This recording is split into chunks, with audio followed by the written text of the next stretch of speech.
আছে। বাট আমি একটা কথা বলতে চাই, আমি বেঁচে থাকাকালীন যোগ্য প্রার্থীদের কারো চাকরি কেড়ে নিতে দেব না।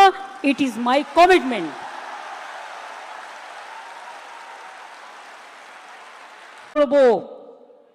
এবং সেক্ষেত্রে আপনারা যাতে আবার চাকরি ফিরে পান তার ব্যবস্থা প্রসেসের মধ্যে দিয়েই 2 মাসের মধ্যেই কমপ্লিট হবে এবং আপনাদের চাকরি ব্রেক হবে না।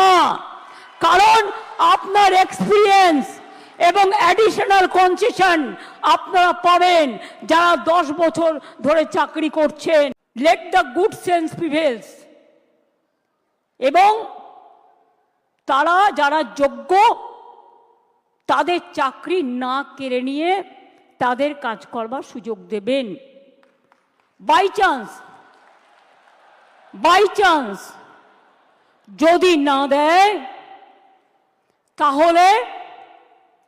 তাহলেও মনে রাখবেন যারা যোগ্য তাদের চাকরি নিশ্চিন্ত করার দায়িত্ব সরকারের। আর যদি না করে তখন আমাদের রাস্তা থেকেই আমরা রাস্তা বের করে নিয়ে আপনাদের পাশে দাঁড়াবো যাতে আপনাদের কোনো অসুবিধে না হয়। 2 মাস সাফার করলে 20 বছর সাফার করতে হবে না, আর ওই 2 মাসও পুষিয়ে দেবো। এটা মনে রাখবেন, আমার জীবনে কথা মানে কথা। আমি যদি কাউকে কথা দিই আমি লাস্ট পর্যন্ত সেই কাজটা করে দেখাই।